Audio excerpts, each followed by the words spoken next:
한쪽은 어떻게 보면 동아시아 문명이고 문화적 특징으로 보면 정치적이라는 거, 그 다음에 자본적이라는 거, 현실적이에요. 과연 이 나라 종교 전통에 기부가 있냐? 자본주의적이고 물질적인 거예요. 그러니까 뭔가 대가성이 있어야 되는, 이슬람 사람들이 생각보다 문명적이다라는 생각을 저는 그 예전에 그 책 보면서 했거든요. 아람브라 궁전이 파괴되는 것을 볼 수 없어서 철수해 주잖아. 그리고 점은 좀 떨어지고 미신이고 아니에요. 고대에는 그렇게 평가가 안 됐어요. 동전 100개를 동시에 던져서 전부 안면이 나오면 그거는 우리가 이기는 거다. 내 말이 맞는 거다. 동전을 쫙 던지는데 전부 안면이 나왔다. 이번에는 전 세계에서 어떻게 보면 이 인류 문명에서 가장 중요한 발견에 대한 이야기를 해드릴 거예요. 그게 물론 무슨 산업혁명 이런 것도 있고 요즘 들어서는 4차 산업에 대한 이야기도 있고 별 얘기들이 다 있잖아요. 근데 제가 이렇게 인류의 역사, 안 그러면 그 선사시대부터 이렇게 보면 어떻게 보면 불의 발견이라고 하는 게 가장 중요한 것 중에 하나고, 그 다음에 지금 우리가 문명을 구축하는 데 있어서 획기적인 발견은 철의 발견이에요.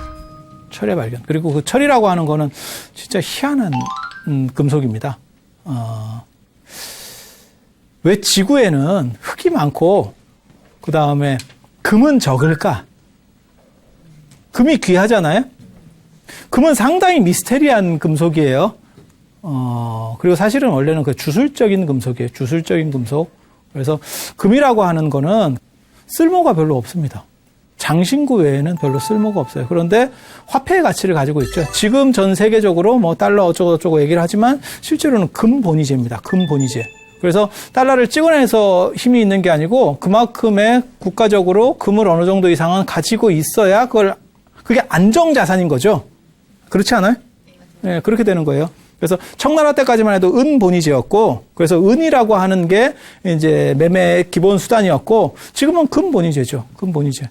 그런데 고대부터 금은 굉장히 좋아하는 금속이었죠. 그런데 금이 가지고 있는 포스는 진짜 놀라워요. 고고학적으로 발굴하면 모든 건 삭아서 나와요. 근데 금은 진짜 어제 묻어놓은 것처럼 나옵니다. 은이나 이런 건 까매서 나와요. 발굴을 하면 까매서 나와요. 금은 천연적으로는 산화되지 않죠. 물론 녹일 수는 있어요. 삭개할 수는 있어요. 왕수라는 물질에 녹아요. 그건 근데 요즘 현대 과학에서 얘기하는 거고, 그냥 천연적으로는 금은 특별히 손댈 수 있는 게 없죠. 그래서 금이라는 게 왜 고대부터 그렇게까지 사람들이 선호했는지에 대해서는 잘 몰라요. 근데 거기에는 분명히 주술적 용도가 있어요. 불로불사. 변하지 않는다는 거죠. 변하지 않는다는 거. 그래서 가장 추하게 나오는 거는 사실 철이에요, 철. 가야 고분이라든가 이런 걸 파면 철 유적이 나와요. 그때는 철정이라 그래서, 철정이라고 혹시 들어보셨어요? 그 당시 철로 화폐를 만드는데 도끼 2개 붙여놓은 것 같아. 이런 거. 이런 게 그 당시 화폐예요. 어떻게 보면 골드바 같은 거죠. 골드바 같은 거. 그런데 그걸 이제 권력이 있는 사람들은 저런 걸 많은 부장품으로 묻어놨어요. 그런데 이렇게 나중에 발굴을 하면 굉장히 추하게 나오죠. 다 녹슬어가지고 완전히 절단이 나서 나옵니다. 절단이 나서. 은은 까맣게 나오고, 구리는 약간 이렇게 푸르죽죽하게 나오고, 금은 그냥 다 진짜 뭔가 다르죠. 그래서 금, 은, 수정 이런 건 다 주술적 용도예요. 주술적 용도. 그래서 중국에서도 금단, 제가 지난 시간에 금단 얘기해 드렸잖아요. 최고의 약은 전부 다 금으로 사죠. 그렇지 않아요? 금단. 약에 세 종류가 있거든요. 세 종류가 있거든요. 양약에는 보약이라는 개념이 없습니다. 보약이라는 개념이 없습니다. 치료약만 있어요. 한의에 보약이라는 개념이 있어요. 그래서 세 가지 약이 있다는 거예요. 세 가지 약이. 그래서 상약, 중약, 하약이거든요. 하약은 치료약이에요. 한의에서 하는 얘기예요. 제가 한의대 전공도 한 10년을 가르쳤어요. 그래서 한의를 잘은 모르지만 그래도 기본적인 것들은 주워 들은 게 좀 있어요. 그래서 이건 치료약이고 중약이 보약이에요.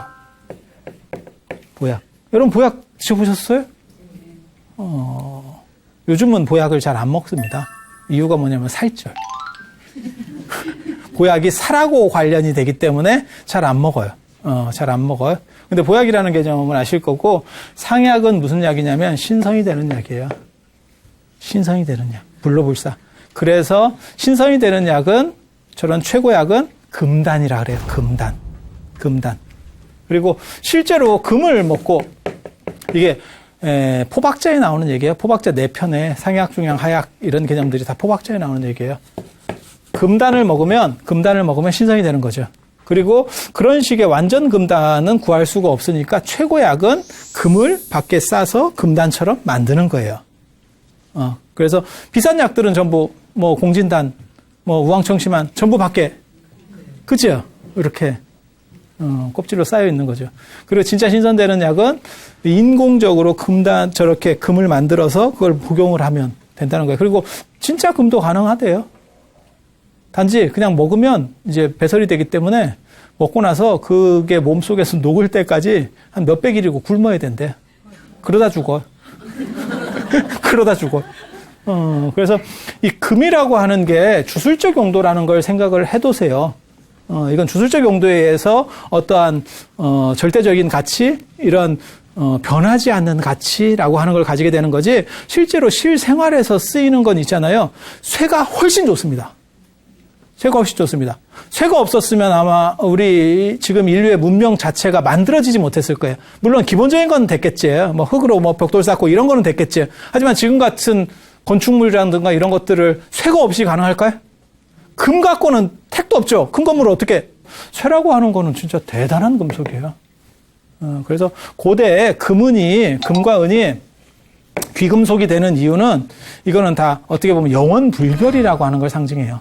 그래서 이 금이라고 하는 거는 불을 상징하는 거고, 은이라고 하는 거는 물을 상징하는 거고, 그 다음에 수정이 하나 더 있어요. 수정은 빛을 상징하는 거예요. 그래서 이런 것들이 집에 있으면 모든 삿된 것들을 물리친다. 뭐 이런 식으로. 주술적 용품입니다. 그래서 죽을 때 부장품으로 이런 것들을 이렇게 끼고 가면 삿된 것들이 나를 못 들어오는 거죠. 내 몸에 침범을 못 하는 거죠. 하지만 침범은 못 하지만 결국 시체는 삭는다는 거. 굳이 침범할 필요 없어요.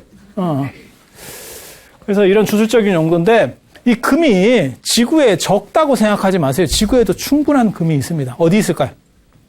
지구가 생성될 때 무거운 건 전부 중앙으로 가라앉은 거예요. 그래서 제가 그런 얘기 하거든요. 금을 가지고 싶으면 깊이 파라. 그러면 저기에는 금이 지천이다.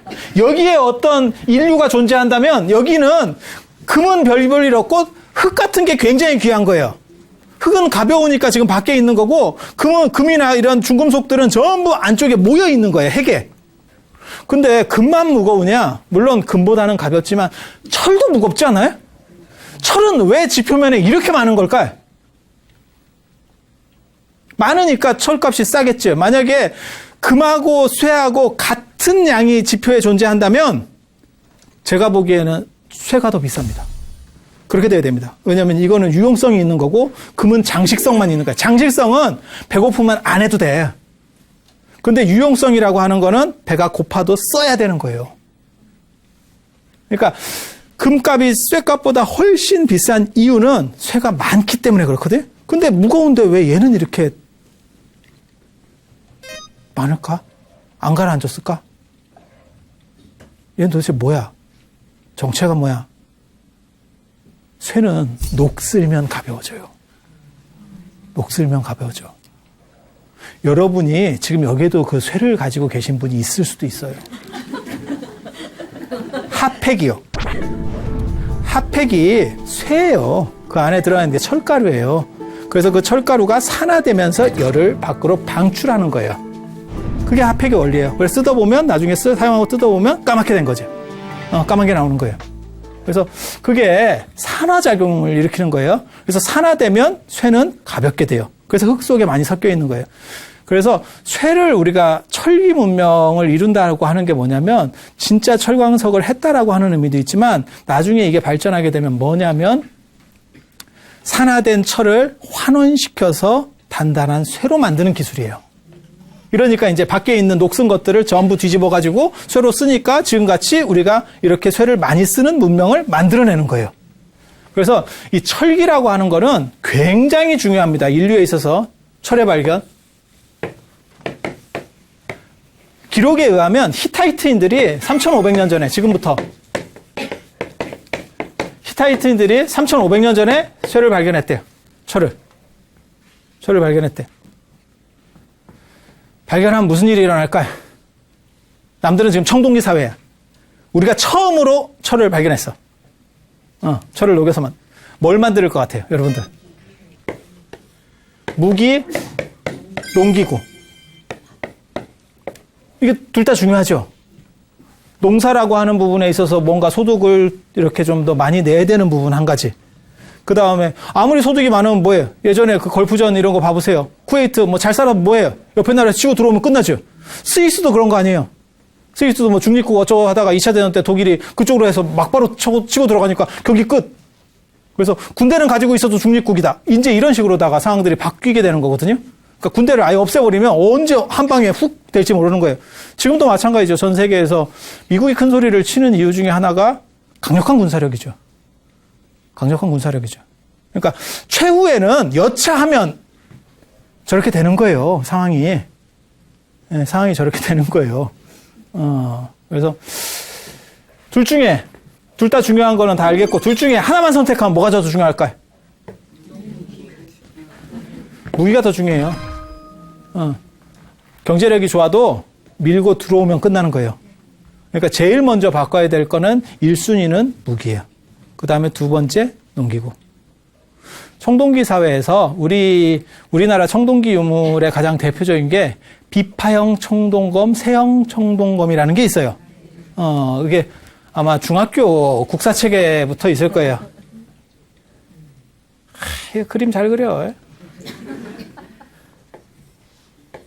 이렇게 해가지고 이렇게 자루가 있는 이렇게 이제 비파같이 생겼다 그래서 비파형 청동검. 세형 청동검은 이거보다 이렇게 조금 좁빗하게 생긴 거 세형 청동검. 비파형 청동검, 콜라병 같이 생긴. 왜 무기를 저렇게 만들었을까요? 그리고 무기가 생각보다 짧아요. 이순신 장군, 광화문 이렇게 큰 칼 이런 거 아니고 이러한 청동기 사회의 검들은 다 짧습니다. 길이가. 왜 저렇게 만들었을까요? 네? 아니, 들고 다니기 편한 거는 휴대도 그렇겠죠. 쇠검도 들고 다니기는 짧은 게 편하겠죠. 금속이 무르기 때문에 벨 수 없어요. 이게 배지질 않아요. 이렇게 사람이 갑옷을 입고 있는데 이게 해도 동이라고 하는 거는 이게 날이 금방 죽어버립니다. 이해가 되죠? 그러니까 전쟁을 어떻게 하는 거냐면 그 다음에 길어버리면 어떻게 되냐면 이게 휘어요. 몇 번 이렇게 부딪히면 휜다고. 그래서 여기 배에다가 이게 생선 뼈 같은 걸 이렇게 도드라지게 넣은 거예요. 안 휘어지게. 이게 안 휘게. 예. 그래서 저렇게 넣고 전투를 어떻게 하는 거냐면 이렇게 전투를 하는 게 아니고 잡고 쑤시는 거예요. 잡고 쑤시는 거. 이 중간에 요렇게 좀 도드라지게 되어 있는 게 피가 빠지는 구멍이에요. 그래서 빠지기가 좋죠. 그러니까 무기를 보면 그 당시에 어떤 방식으로 전쟁을 했는지를 알 수 있어요. 전투 상황을 잡고 쑤시는 거예요. 그러니까 지금 우리가 생각하는 것처럼 칼이라고 딱 하면 이렇게 긴 거 생각나는 거는 그거는 철이에요. 철 정도가 돼야, 쇠 정도가 돼야 그 정도 강도가 나오는 거예요. 동으로 그렇게 만들어버리면 그건 죽도 밥도 안 돼요. 이건 뱀이에요. 이거 아무 쓸모가 없어요. 동으로는 그렇게 못 만들어. 그래서 필요가 없는 거예요. 그래서 이런 무기를 가진 사람이 좀 더 긴 걸 가지게 되면 당연히 그쪽이 더 유리하겠죠. 그리고 좀 더 쇠가 날카롭죠. 그리고 강하니까 같이 부딪히거나 이런 일이 벌어졌을 때 훨씬 더 강력한 건 뻔한 거 아니겠어요? 그리고 칼이 나중에 살상 능력을 가지게 되는 거는 금속 기술이 많이 발전해가지고 이제 강철이라는 걸 만들고 강철을 접어요. 계속 칼을 이렇게 접어. 폈다가 접었다, 폈다, 접었다, 폈다, 접었다. 이렇게 되면 탄력이 있으면서도 부러지지 않는 칼이 만들어져요. 그리고 보통 일반 쇠는 그냥 만들어 놓으면 부러집니다. 철기가 만들어진 뒤에 오늘날 장미칼이 만들어지는 데까지 진짜 많은 시간이 가는 거죠. 이게 대단한 거예요. 그래서 봐봐. 무기가 맨 처음에 바뀌고, 그 다음에 이제 농기구 쪽으로. 그러니까 무기를, 쇠를 쓴다고 하는 거는, 쇠가 무기가 된다는 얘기는 청동기는 농기구로 떨어진다는 얘기예요. 한 단계씩 내려간다고 보시면 돼요. 그리고 어느 한쪽에서 철기를 발견해서 그쪽에 힘이 강력하면 그쪽 세력이 확대되겠죠. 그건 뭐 당연한 거고. 농사 짓는 것보다는 뺏는 게 더 편해요. 뺏는 게 더 편해. 그래서 이쪽이 세력권을 가지게 되고 옆에 이제 따라하는 사람들이 생기는 거죠. 그게 이제 문화가 전파되는 거죠. 그리고 고대에 뭐 3,500년 이러면 저때 무슨 뭐 이렇게 빨리빨리 전파가 됐겠어요? 아니에요. 생각보다 신속하게 전파됩니다. 우리가 우리 역사에서 이 조선이라고 하는 나라 때문에 조선이 거의 죽어있는 나라예요. 그렇다 보니까 이 세상에 이게 원래 옛날에는 다 이런 식으로 살았을까, 폐쇄적으로 살았을까 이렇게 생각하지만 삼국시대 때 인도까지 갔다니까요. 삼국시대 때 우리나라가 그런 기록들이 있어요. 인도까지 왔다 갔다 해요. 그러니까 옛날이라고 해서 무역을 안 하는 게 아니에요. 4대 문명 시절에 메소포타미아하고 인도하고 무역을 해요. 그래서 저 시절에도 주변으로 이게 빨리빨리 파급이 됩니다. 그래서 그렇게 파급이 돼서 결국 무기가 바뀌고 농기구가 바뀌고 철에 의해서 혁명이 일어나는 거예요. 혁명이. 그래서 농기구가 바뀌면 어떤 일이 벌어져요? 농사가 점점 잘 되게 되겠죠. 그러면 잉여 농산물이 생깁니다. 그전에는 그냥 우리 부족 안에서 먹고 살고 그냥 이렇게 서로 바꿔 먹을 정도에서 끝났는데 남는 거예요. 남으면 어떻게 할까요? 장사를 해야지. 누군가에 의해서 이제 움직이기 시작하는 거예요. 그게 상업의 시작이에요. 상업. 이 상업이라고 하는 게 굉장히 중요해요. 상업이 지금 무슨 뭐 점포 차려놓고 장사하고 그게 아니고 대상무역을 얘기하는 거예요. 여기서 얘기하는 건 대상무역. 이 상인들에 의해서 전 세계적인 게 판이 완전히 바뀌어요. 그리고 거기에 그 밑바탕에 철기가 존재하는 거예요. 유목이 더 빠를까요? 농업이 더 빠를까요? 유목이 더 빠르겠죠. 맨 처음에 수렵채집, 그 다음에 유목. 뭐 그건 가축 이렇게 사냥하고 이렇게 약간 대충 잡아먹고 그 다음에 농사 이제 짓기 시작하는 거고. 그 다음에 그런 것들을 바탕으로 해서 뭔가 집단들이 형성이 되고 교역의 필연성이 생겨야 상업이 나오니까 상업은 맨 마지막에 나왔다는 걸 알 수 있죠. 그냥 집에서 장사하는 거 말고 가게 장사하는 거 말고 대상무역이에요. 대상무역. 이게 굉장히 재밌어요. 집단들이 이렇게 있다고 생각해봐요. 상인이 결국 혁명을 일으키는 게 상인이에요. A부터 Z까지 집단이 있어요. 이렇게 다 분리되어 있는 거예요. 이 동네 사람들은 이 동네, 저 동네 사람들은 이렇게 작은 규모로. 그 중에서 이제 어딘가에서 잉여 농산물이 생긴 거죠. 그럼 남는 거를 버리기도 그렇고, 이제 그러니까 없는 데다가 팔면 어떤가. 사실 그게 이제 윤리 문제에서도 벌어지거든요. 예전에 그 정의란 무엇인가 이런 책 보면 마이클 샌델의 정의란 무엇인가 보면 그런 것도 나오거든요. 뭐 지진 피해가 일어났어. 근데 거기서 물이 원래 한 병에 1,000원이었어. 근데 어떤 사람이 거기 가가지고 물을 10,000원에 팔고 있어. 그걸 비윤리적이라고 할 수 있느냐에 대한 얘기를 했어요. 어때요? 가뜩이나 힘든 사람한테 10배씩 남기는 건 좀 부당하지 않아요? 근데 그런 이득이 없으면 그 사람이 가겠어? 그렇게라도 해야 그 사람들은 물이라도 먹지 않을까?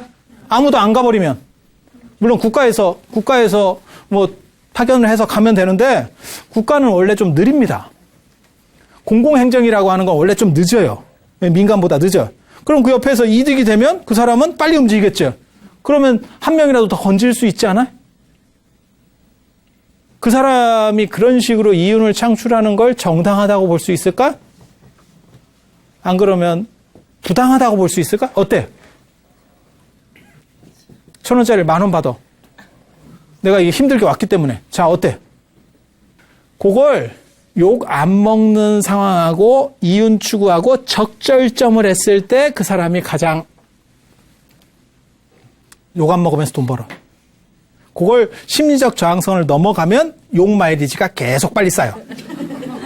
사 먹으면서도 뒤로 뭐라고 그러냐면 도둑놈의 새끼 이런 얘기를 한다고.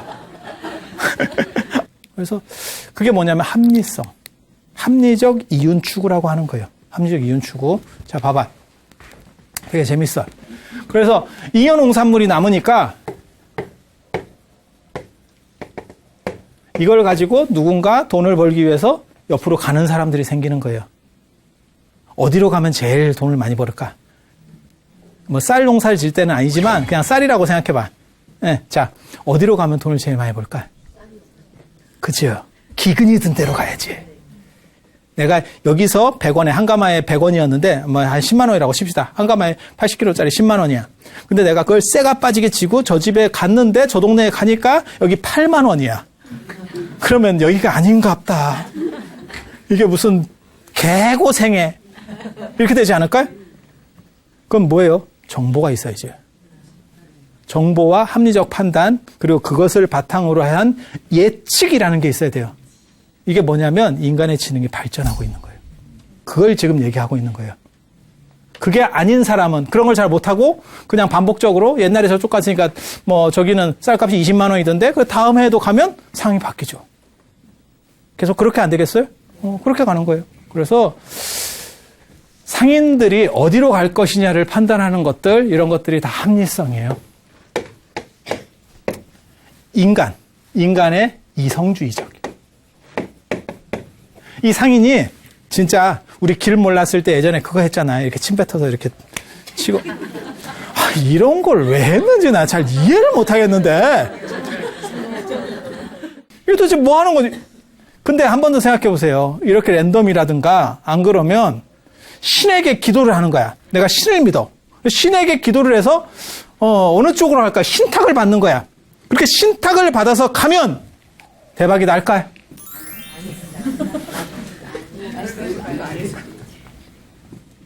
그건 진짜 그냥 복불복이에요. 그거나 이거나 똑같은 거라니까. 이런 식으로 하는 사람은 돈을 버는데 한계가 있겠죠. 한계가 있겠죠. 그리고 좀 더 계산적인 사람이 더 많이 벌겠죠. 우리가 지난 시간에 그 얘기 했었잖아요. 강태공이라고 하는 사람은 자기가 점쟁인데도 불구하고 신을 안 믿어. 그러니까 신탁의 주관자인데 신을 안 믿어. 그리고 은나라 사람들은 신을 너무너무 믿었던 거야. 나라의 국운을 신에게 맡겼던 거야. 그렇게 한 결과는 나라가 망하는 거예요. 그리고 병원도 갈 필요가 없는 거예요. 신이 만약에 한다면. 그렇지 않아요? 그래서 그게 아니고 합리성. 요즘은 그러니까는 기독교나 이슬람도 100% 신을 믿는 건 아니에요. 왜? 몸이 아프면 병원에서 최대한 치료를 하고 안 됐을 때 기도를 하지, 그걸 막 죽자고 처음부터 기도해가지고 사건을 키우는 경우는 별로 없거든요. 그렇지 않아요? 네, 그렇게. 그래서 상인이라고 하는 사람들은 철저하게 이런 걸 하는 거고, 이런 걸 많이 한 사람이 신을 믿는 상인이 있고, 신을 절대적으로 믿어서 신에 의해서 모든 판단을 하는 상인이 있고, 자기가 머리를 써서 하는 이런 상인이 있어요. 누가 더 우월한 지위를 차지하냐면 이쪽이 이기는 거죠. 이쪽이 이기는 거죠. 그래서 이 사람들이 시장들을 장악하게 돼요. 그리고 이제 외부로 나가게 되는 거예요. 이 사람들은 그럼 신을 안 믿냐? 신을 믿어요. 그런데 신을 절대화시키지 않는다는 거죠. 불교도 생각을 해보세요. 불교도 신은 있다니까요. 신을 절대화시키진 않아요. 유교에도 신은 있어요. 제사 지내고 이런 것들이 어떻게 보면 신의 일이거든요. 하지만 그걸 절대화시키지는 않잖아요. 그것에서의 절대화되는 건 뭐냐면 어떤 진리, 그 다음에 합리성을 통한 어떤 원리. 그걸 불교에서는 법이라고 그러는 거예요. 법이라고. 다르마. 이렇게. 그래서 이렇게 가. 그러면 옛날에는 폐쇄적 사회에서는 A의 집단에서는 A-라는 신을 믿어. B라는 집단에서는 B-라는 신을 믿어. C라는 집단의 C, Z에서는 Z를 믿어. 그러면 이 사람이 여기 가서 무역을 하고, 맨 처음에는 가까운 데부터 시작했겠죠. 살살살살 이제 멀리 가고, 멀리 갈수록 더 이윤이 더 많아질 개연성이 큰 거예요. 저게 나중에 이제 실크로드가 개척되는 것도 다 마찬가지거든요. 거기에는 이윤이 있는 거예요. 그 사람들에게, 야, 2배만 받아. 고속도로 통행료만 받아서 장사해. 실크로드가 개척이 안 되겠죠. 거기에는 엄청난 이윤이 있으니까 사람들이 가게 되는 거예요. 자, 봐봐요. 여기 D라고 하는 집단에 가서 딱 했더니, 나는 원래 A 집단 출신이기 때문에 A라는 신을 믿고 있었어. 근데 D에 가서 장사를 하려니까 저 사람들이 뭐라고 얘기하냐면, 너는 어떤 신을 믿어? 이렇게 물어보는 거예요. 그러니까 저 사람들에게는 신이 굉장히 중요한 거예요. 너 어떤 신을 믿어? 자, 이때 이 상인은 두 가지를 생각하는 거예요. 나는 A 신을 믿으니까 그러면 A라고 그냥 할까? 내가 원래 A 신을 믿으니까 그러면 이게 장사도 안 되고 잘못하면 두드려 맞아서 사건이 벌어질 수도 있겠는데? 그러니까 저런 신 하나 다르다고 해서 사람을 저렇게 막 공격합니까? 충분히 그렇게 합니다. 예전에. 그게 약간 폐쇄적 사회인 거예요. 조선시대는 그게 훨씬 더 심한 거예요. 그래서 여기서 세금을 많이 부과한다 그래서 딴 쪽으로 못 옮겨갑니다. 완전히 이렇게 차단된 사회라고 보시면 돼요. 그래서 너 어떤 신 믿냐? 라고 했을 때 내가 A를 믿으니까 나 A야 라고 하면 물건을 뺏기고 두드려 맞고 절단이 날 수도 있을 것 같아.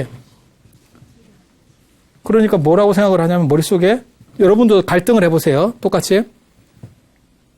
D라고 하면 낫지 않을까? 최소한 위험성은 적잖아. 그 대신에 이제 우리 신한테 절단이 날 수도 있는 그런 상황인데 그래도 일단 살아야 될 거 아니에요? 여기서 물건 다 뺏기고 집에 돌아가면 실제로 뭐 먹고 살기 힘든 상황이 될 수도 있잖아. 손가락 빨아야 될 수도 있잖아. D라고 한번 해본 거예요. D라고 했더니 이 사람들이 굉장한 친밀감을 느끼면서 장사가 잘 된다는 거예요. 근데 이제 죄의식이 있는 거지. 나는 A라는 신을 믿는데 내가 D라고 했네? 이렇게. 근데 이게 뭐든지 한 번이 어려워요. 한 번이 어려워. 한 번이 어려워. 그 다음에 이쪽에 가면 B신, 이쪽에 가면 Z신 계속 하는 거예요. 그러면서 자본을 축적하는 거거든. 자본을 축적하는데 무슨 일이 벌어지냐면 이 상인이 생각을 하는 거예요. 야, 신이 만약에 존재한다면 왜 내 행위에 대해서 징벌을 하거나 뭐 꿈에 나타나서 너 이놈의 새끼 그렇게 하면 되겠어? 이렇게 나와야 되는데 무탈하지. 무탈해. 그러니까 무슨 생각을 하냐면 신은 과연 존재하는가? 에 대한 생각을 하는 거예요. 신은 과연 존재하는가? 이게 굉장히 재밌는 얘기예요. 그래서 상인이 처음으로 신에 대해서 회의적인 생각을 하게 돼요. 야, 이거 신 있냐? 사실 교육에 있어서 제가 교육학도 하는데 교육에 있어서 굉장히 재밌는 것 중에 하나가 증오를 가르치는 게 타당한가에 대한 문제가 있어요. 그러니까 교육은 사실만 가르치는 것이냐, 안 그러면 어떤 관점을 가르치는 것이냐. 사실 우리는 일본에 대해서는 교육받을 때 증오가 그 안에 묻어 있었어요. 그러니까 저희 같은 사람은 사실 일제강점기 시대 사람도 아니고 그게 벌써 어느 정도 이상 된 거잖아요. 6.25도 뭐 겪어본 세대가 아닌데. 그런데 봐봐. 6.25가 어떻게 보면 일제강점기만큼 힘들었던 우리 민족에게 굉장히 큰 아픔을 줬던 사건이에요. 그런데 북한은 어느 정도 용서가 되는데 일본은 용서가 안 되는 거예요, 지금도. 그게 옳다 그르다를 얘기하는 게 아니고 우리가 어떤 관점을 가지고 있냐를 얘기하는 거예요. 그런데 저는 뭐라고 얘기하냐면 일본이 딴 건 몰라도 두 가지는 굉장히 우리에게 도움을 줬다라는 얘기를 해요. 그 한 가지가 뭐냐면 방파제 역할을 한다. 그래서 태풍을 막아줘요, 일본이. 천연방파제예요. 천연방파제. 일본이 없었으면 태풍들이 그냥 막바로 통과될 게 일본을 거치면서 애들이 다 해롱해롱 해갖고 오니까 우리는 굉장히 좋아요. 그리고 1년에 태풍이 한두 개밖에 안 오는 게 일본을 이렇게 옆에 이렇게 약간 빈 데 있잖아요? 빈 구멍으로 이렇게 들어오는 게 이게 쉬운 게 아니요. 우리가 돈을 들여서 그런 큰 방파제를 쌓으려면 4대강 이런 건 뭐 게임도 안 되는 거예요. 그냥 엄청나게 갖다 박아야 되는 거예요. 그러니까 그 부분은 사실 도움이 된다. 라고 얘기하는 거고 또 하나 제가 뭐가 고맙다라고 얘기하냐면 일본이라고 하는 선진국이 동아시아에 있었기 때문에 우리가 경제 성장을 이렇게 빨리 할 수 있었다. 동남아시아나 남미나 이런 데 가보세요. 자원도 많고 기후 조건도 우리보다 어떻게 보면 더 좋아요. 그런데 거기는 맨날 고만고만하게 사는 이유가 뭐냐면 한 나라도 치고 나가는 나라가 없어서 그래요. 한 나라만 치고 나가면 그걸 뺏겨 먹어요.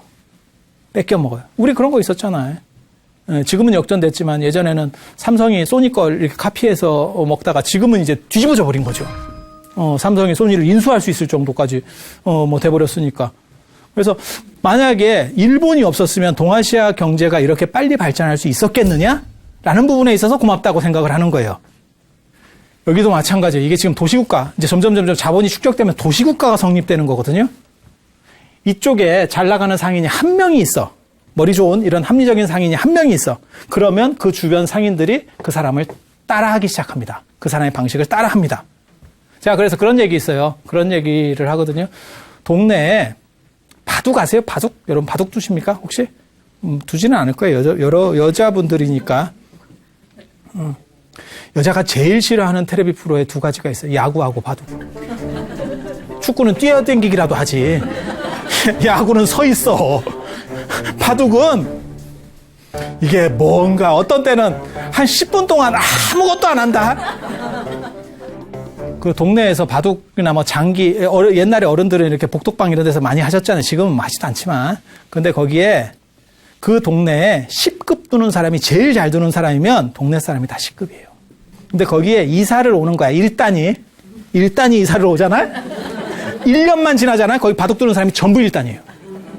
단 그 원조 1단은 못 이겨. 한 끗 차이로. 희한하다 그게. 아니 진짜. 굉장히 재밌는 거예요. 그래서 주변에 한 사람이 치고 나갈 수 있는 사람이 있느냐 굉장히 중요해요. 그래서 여기서 만약에 예를 들어서 한 명의 상인이 이렇게 치고 나가면 그걸 따라하는 사람들이 많이 생겨. 그 사람 걸 베끼는 거예요. 그러면 어떤 일이 벌어져요? 이 집단 전체가 굉장히 부강해지는 거죠. 결국 전쟁은 군사력이지만 그 이면을 움직이는 거는 돈입니다. 자본입니다. 우리가 고려 때 몽고에 한 40년 동안 버틸 수 있었던 게 돈이 돌아서 그런 거예요. 돈이 안 돌았으면 바로 항복입니다. 그런데 그때 우리는 해상무역을 했었기 때문에 돈이 계속 강화도로 흘러 들어갈 수 있었던 거예요. 그게 버틸 수 있었던 이유예요. 한 세대 이상. 그래서 그건 굉장히 위대한 거거든요. 왜? 몽고에 40년 버틴 거는 어떤 제국도 없어요. 그리고 나서 우리는 자치권을 얻었고 고려라는 이름을 그대로 쓸 수 있었던 거예요. 그래서 그거는 일제강점기는 나라가 없어진 거예요. 강제로 점령당한 거예요. 원간섭기는 간섭을 한다는 거지 나라는 있는 거예요. 이해가 됩니까? 중국도 못하고 저쪽 페르시아, 중동 뭐 이런 거 있잖아요. 싹 무너졌어요. 동유럽까지 그냥 막 싸그리 무너졌어요. 그 큰 제국들이. 근데 고려는 버틴 거예요. 그게 돈이 돌아서 그래요. 왜 상업, 그 당시 고려 시대가 상업이 굉장히 많이 발전했거든요. 통일신라 고려 시대가 상업이 많이 발전했어요. 그래서 지금도 유럽까지 그때 우리 고려 사람들이 왔다 갔다 했었기 때문에 지금도 우리가 고려인 거예요. 코리아. 그래서 이쪽에 자본이 많이 자본이 축적되면 이게 도시국가가 형성이 되는 거예요. 도시국가는 도시가 곧 국가만큼의 힘을 가져요. 그리스 가보셨어요? 아테네라고 하는 그 아크로폴리스 위에 있는 그 조그만 도시, 그 정도의 아테네라고 하는 작은 도시가 지중해 전체를 휘둘러 버리는 거예요. 그게 도시국가예요. 도시국가. 무역을 통해서 자본들을 축적하고 그게 도시국가로 확립되는 거예요. 그래서 이렇게 도시국가가 확립되면 이 나라의 왕은 어떨까? 군주 입장은 어떨까? 우리나라에 돈이 계속 들어오네? 좋아? 조선이라고 하는 나라는 왜 상업을 포기하고 농업으로 갔을까? 농업이 경제력이 떨어진다는 걸 조선 위정자들은 몰랐을까? 돈이 있으면 사람들이 깨어나기 시작해요. 움직이기 시작한다고. 그러니까 그냥 우민정책을, 농업 중심으로 우민정책을 써버리면 사람들이 그냥 별 생각이 없고 그냥 땅이나 파다가, 그러니까 그냥 누가 왕을 하든 뭐 왕인갑다 이렇게 가는 거예요. 근데 상업을 해가지고 사람들이 이렇게 머리가 점점 굵어지면, 그 다음에 합리적으로 발전하면 무슨 일이 벌어지냐면, 왜 너는 왕이냐? 이렇게 얘기를 하는 거예요. 그러니까 이제 그 사람들은 뭐라고 얘기하냐면 그 족보를 위조를 해가지고 맨 위로 가면 신하고 연결시켜요. 일본 같은 경우가 대표적이지. 신에서부터 왔어. 우리는 신족이야! 이렇게. 안 그러면 중국에서는 흔히 많이 치는 사기가 뭐냐면 천명을 받아서, 하늘의 명을 받아서 이렇게. 그래서 내가 왕이야. 하느님이 나를 쉽게 말해서 보증을 해주는 거야. 물론 부도수표지. 그렇게 하는 거예요. 그렇게. 근데 자본이 몰리면 사람들이 계몽이 되고 자꾸 신분제에 대해서 의심을 하기 시작해요. 특히 인도 같은 경우를 생각해봐요. 인도는 사제계급이 있고 브라흐만이라고 하는 성직자. 성직자가 제일 위고, 그 다음에 크샤트리아. 왕족, 귀족이에요. 귀족. 그 다음에 바이샤, 평민. 평민. 그 다음에 수드라, 노예. 노예는 별로 생각이 없어요.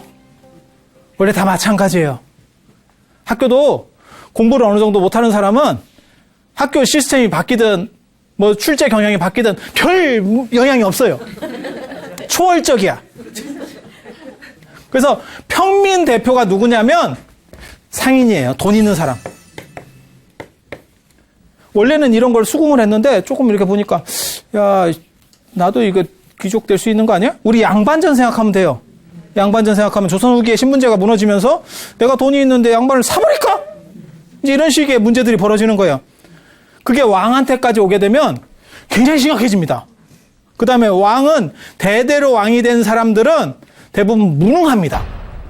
그러니까 자기가 나라를 건국한 사람들은 대부분 유능합니다. 하지만 아버지가 왕이었던 사람들이 무능합니다. 우리나라 지금 재벌의 문제도 사실은 그거거든요. 창업주들은 전부 유능한 사람입니다. 100%입니다. 그거는. 하지만 몇 대가 내려가면 그 현실을 알지를 못하죠. 그래서 거기서 이제 판단 미스들이 벌어지면 한 방에 가는 거예요. 훅 가는 거예요. 그 IMF 때 그런 걸 봤었죠. 우리가. 자, 왕의 입장에서 밑에서 시민들이 이렇게 계몽되기 시작하면 백성들이 계몽되고 평민들이 이렇게 움직이기 시작하면 별로 좋을 게 없죠. 그때 그거를 한 방에 꺾을 수 있는 방법이 있어요. 무슨 일, 어떻게 하면 저걸 끝내버릴까? 그냥 탄압해서는 안 되고, 이웃나라랑 전쟁을 하는 거예요. 계엄령을 선포하고 전쟁을 해요. 전쟁을 해. 전쟁을 하면 무슨 일이 벌어지냐면 돈 많은 쪽이 이겨요. 그리고 이 나라를 내가 합병하려면 두 집단은 반드시 죽여야 돼. 왕과 왕족, 성직자. 죽여야 돼. 왕이나 왕족을 죽이는 건 안 어려워요. 힘들지 않아. 죽이면 돼요. 근데 성직자 죽이는 건 진짜 어려워요. 내가 종교가 다르더라도 다른 종교 시설을 그냥 내 가정집으로서 쉬운 게 아니에요. 찝찝하잖아. 그리고 저 성직자가 죽으면서 그냥 죽는 게 아니고 나한테 네가 그런 식으로 하면 내가 내 신한테 얘기해서 네 집안 전체를 내가 저주를 해서 조지겠다 막 이런 식으로 막 굉장히 겁을 주거든. 쪼리. 섬뜩해. 조선시대 때 불과 몇백 년 전에 장희빈이 화살 몇 번 쐈다고 죽는 시절이에요. 그런 것도 두려워한다니까. 지금 화살 쏴서 사람 죽으면 아이고 이 세상에 살아남을 사람 없을 거다. 그제? 그 그림 해가지고 이렇게 에이, 우리 속담이 딱 맞는 거야. 욕먹으면 오래 산다고. 대통령들 봐봐. 오래 사시잖아. 그렇게 가는 거예요. 그래서 예전에는 겁이 나는 거예요. 성직자를 죽이기가 좀 힘든데 성직자를 살려놓으면 쟤네들이 단합해요. 그 종교로. 그래서 성직자는 무조건 죽여야 돼. 그래서 죽일 때 주저하지만 결국 내가 저 나라를 겸병하기 위해서는 결국 죽입니다. 죽였는데 또 사건이 벌어지는 거예요. 언뜻 생각하면 내 집안에 저주가 내리고 꿈에 뭐가 나타나고 해야 될 건데 아무런 일도 없어. 그래서 이 전쟁 과정에서 왕이 두 번째로 신을 의심을 해요. 두 번째로 의심을 해요. 진짜 있어? 그리고 의심을 하면서 이게 이제 크샤트리아에서 제일 대단한 사람이 왕이잖아요. 이건 자본가? 이 두 사람들이 야, 근데 너 왜 우리 위에 있어? 라고 말하는 사람이 있어. 그게 성직자예요. 네가 신 때문에 저걸 호가호이라고 하는 거거든요. 호랑이를 뒤에 세워놓고 앞에서 이제 이렇게 하는 건데 내 뒤에 신이 있는 거잖아요. 그게 성직자들이 강력한 힘을 가지는 거거든요. 제사장들이. 근데 저 신에 대해서 의심하잖아. 두 집단이. 너 도대체 뭐냐? 있는 거 맞냐? 이제 이렇게. 그런데 실제로는 그걸 따지기도 좀 애매해요. 대놓고 물어보기도 좀 그렇고. 그런 상황에서 성직자, 제사장들이 신을 의심하는 사건이 벌어져요. 세 번째 그룹이 이 사람들이 의심을 해요. 놀랍지 않아요? 자기는 신을 믿는데 왜 신을 의심하지? 아까 얘기했잖아요. 목사가 기도하라고, 학업에 공부를 애가 잘못해 기도하세요라고 말하면서 자기는 고액과외를 시킨다니까 그 기도비를 모아서 내 자식을 고액과외를 시켜야지. 이게 이율배반적인 행동을 하고 있는 거거든요. 그러니까 지금도 오늘날도 있는 거예요. 내가 당신이 기도하세요라고 얘기하는 거를 내가 믿고 있으면 나부터 그렇게 실천해야 되거든요. 자기도 그렇게 안 하잖아. 기도는 그냥 부수적인 거예요 라고 자기도 생각하는 거예요. 고액과외가 1순위고 그 다음에 기도인 거야. 기도가 1순위고 고액과외가 2순위가 아니고. 되게 재밌지 않아요? 살살 생각이 좀 다르지? 생각이 좀 다르지?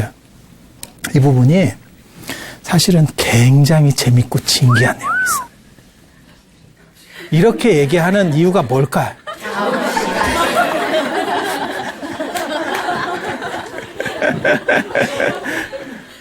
지금 오늘 얘기한 거는 지금 이번 시간에 그 철기에 대해서 얘기한 거는 사실은 굉장히 중요한 얘기예요.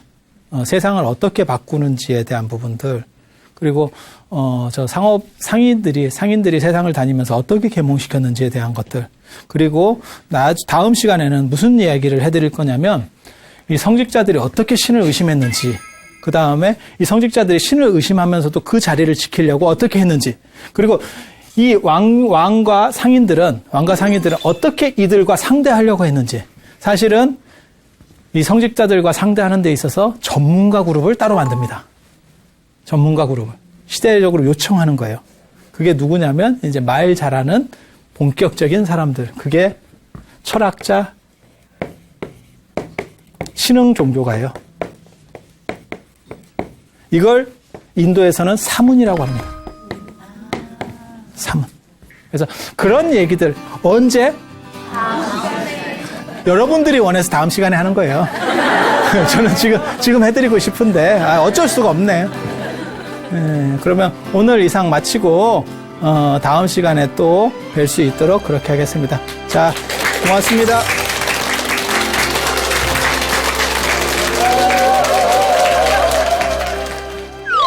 신이라고 하는 부분을 예전엔 더 강력하게 믿을 수 있었던 거는 위험 요소들이 많았기 때문에 그래요. 사람이 어떻게 죽는지도 잘 이해를 못하는 거예요. 불교는 같은 종교라고 해도 사실은 많이 다른 종교입니다. 많이 다른 종교입니다. 왜냐하면 불교에서 말하려고 하는 거는 신을 믿으라가 아니고 너 자신이 어떻게 하면 행복할 수 있고 자유로울 수 있느냐. 그때 누가 나타나는 거냐면 이런 식 사람들의 흐름들에 의해서 새로운 흐름이 만들어져요. 새로운 흐름. 그게 신흥사상가,